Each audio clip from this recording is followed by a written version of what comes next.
fans, it is time for yet another episode of your favorite sports show on YouTube, Sports Chat. That's right. Got a lot to talk about this week, especially on the national sports scene. Let's start with the NBA draft. Well, as expected, Tobias Harris, UT's first round draft pick since, I believe, Vincent Yarborough or Marcus Haislip about 10 years ago, one of those two. He was 19, went to Charlotte, was traded to Milwaukee. Milwaukee seems really high on him, really, he couldn't grade up since he's only 18 years old. Milwaukee's got a young team.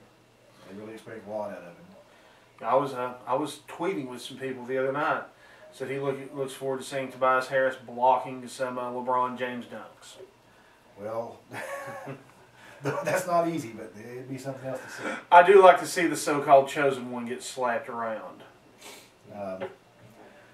Hobson, not a big surprise, wasn't drafted.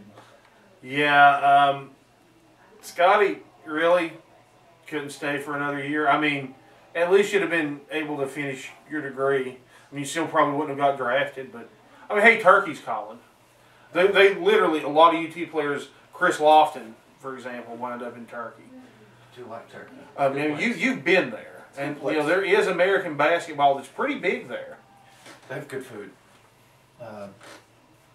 Hobson, he admitted that he probably wasn't as mentally strong this past season as he should have been, but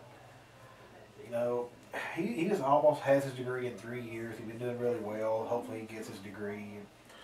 I do hope so, because I like Scotty Hobson. I appreciate what he's done for the program. Well, he's a good kid. Makes good grades, but he just learn to dribble before you declare for the NBA draft, maybe. There would be games where he looked great, 28, 30 points. He looked great against Pittsburgh. There's games where he can't dribble from half court to the foul line, nobody in front of him, that dribbling off his knee twice. I hear that's important in basketball. That's one of the top 5 things about basketball. That's one of the reasons I was never good at basketball. 3 of the other 5 were that I'm fat.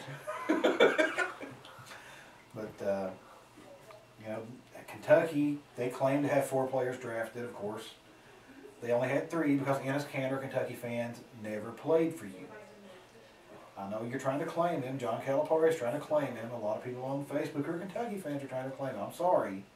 He never played a single game of basketball for the University of Kentucky because he was ineligible. He was a professional player when you signed him. That's how I like to think this is his 3rd paying gig because he was paid in Turkey, no doubt paid to go to Kentucky. And that's going to get paid to go to the NBA. He NBA. paid in the NBA, but he never played for Kentucky. He's not a Kentucky Wildcat, no matter how much you want to claim him. Those wacky Kentucky fans. Yeah, as far as other SEC teams that we kind of hate, the baseball championship will be coming to the SEC. Yeah, that shows you how tough of a job that the new coach is going to have for UT. And, Serrano. It's not just that the 2 SEC teams are going to play in the championship game. 3 SEC teams made the Final 4. All 3 of those teams are in the SEC East. Florida, Vandy, and South Carolina. So the top 2 teams and 3 of the top 4 teams in college baseball are in your division. That's not easy to deal with, folks. No. But, I have hope that Serrano can give Joe Boo some rum, and all will be good in UT baseball. Yeah, it's very possible. Now, in Serrano, in all seriousness, Serrano loves Knoxville. Loves UT from his very brief time as an assistant here. He spent a year or 2 here, and he left a very good job. So Cal State, Fullerton, those Cal State programs, Fullerton, Irvine, all those in that system are baseball powerhouses that are World Series level teams. You don't think, it's like basketball. You hear teams like Creighton that you never heard of for any other sport, but they make NCAA tournament runs, or like Butler out of Indiana. There's a lot more teams in baseball and basketball than there are in football, and the smaller schools compete much better because your teams are much smaller. And, UT, they've had very little baseball success of late. It's never been historically that successful a program anyway. Delmonico had a few good years, but he would have 1 good year and 4 bad years in a row. He would have 1 good year and 4 bad years, and that wasn't cutting it either. it was the right decision to get rid of him when they did. It was just the wrong decision to bring in Tom Probably, Raleigh. hiring Raleigh was not your best word. Thank you, Mike Hamilton, for that one. UT still working under the administration of interim athletic director Joan Cronin. I'll give Joan credit. She got Serrano nailed down and signed. Yeah. They're looking for an athletic director. I have no idea who it's going to be at this point. And, you know, you look at athletic directors like Foley at Florida or Mal Moore at Alabama, and there actually appear to be athletic directors who hold sway and power. Right.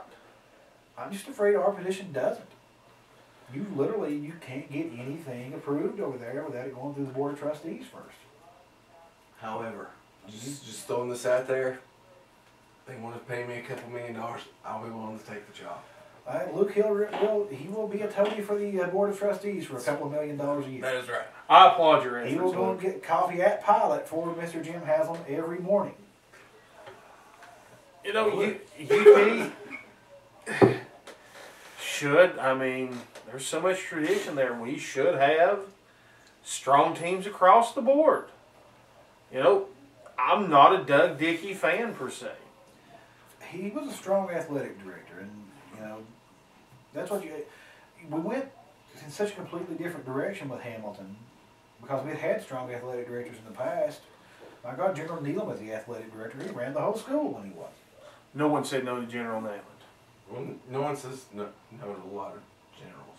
It's Yeah. just, He's one, just that's getting something. I said one of my favorite stories is he was head of the American Football Coaches Association for years, and he went off to World War II. Well, General believed in single platoon football, and for those who don't know what that is, that's your offense and your defense are the same 11 players.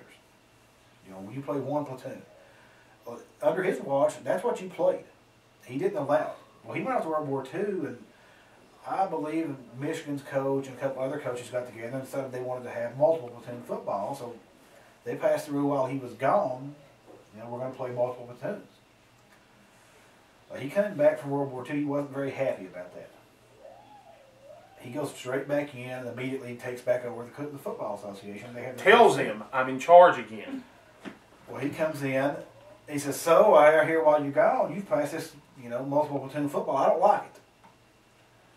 And he said, you know, all those in favor of going back to single platoon, say aye. I need a second. He apparently grabbed the Michigan coach's hand and held it up, said he's seconded it, threw it down. All those in favor of playing chicken crap football, vote no now. Okay, the ayes have it. We're going back to single platoon. They went back to single platoon. Can you imagine that today? And he said, you know, they said you'll never win a championship with that. He said, you give me 3 years to build my team back. 3 years later, Tennessee went back-to-back national championships in 1950 and 1951. You know, General didn't say, you know, he didn't take no. And as Luke said, generals don't often agree with no. It's not in their vocabulary. You're going to be real high up on the food chain to tell a general no. But that's, you know, that's kind of athletic director you want. You know, you go to a bowl committee and you don't get pushed around like Hamilton got pushed around. I mean, really, the Music City Bowl? Well, it's not just that. It's like we played in the SEC championship game and got passed over by 3 bowls and ended up in like the Peach Bowl a couple of years ago. Okay, you know, because Hamilton would just bend over and take whatever they want to give him. I mean, even if we don't get the BCS bid, the whatever the Citrus Bowl is now, really, if we played in the SEC championship, we should have been in the whatever the Citrus Bowl is We now. got passed over by the Citrus Bowl, Cotton Bowl, the Cotton Bowl, and the one of the other Florida Bowl a couple of years ago. Outback. Outback Bowl, and got put in, you know. That'd be the one I want to go to every year. Just see what they feed those players the night before. That's an Outback steak. And We chicken should probably put ribs. Carmen on that. And we'll get on that in the break. Also, on the UT front, one of the big burning questions, will Jansen Jackson return? Everything I hear says he's going to be back in time for, you know, he's going through summer school, but I'm not sure yet. I hope so. I mean, you know, he may have had a little trouble, but he didn't leave because he was in trouble. Yeah, I mean, from what I understand, there was family issues he was having. Right. I mean, if anybody deserves a chance to come back on the team, if a man left to take care of his family, you have to respect that. I agree. You know, other thing, you know, UT football, people talking about recruiting lately. And apparently the number one back in the state, they're saying he may choose Vanderbilt, which, you know, it'd be another story if he can actually get into Vanderbilt. More power to him, I guess, if he does. Maybe their highest rated recruit ever. I will say this in his defense. If he is that good and he can get into Vanderbilt and he's, you know, looking at his career outside football, may not be a bad move for him.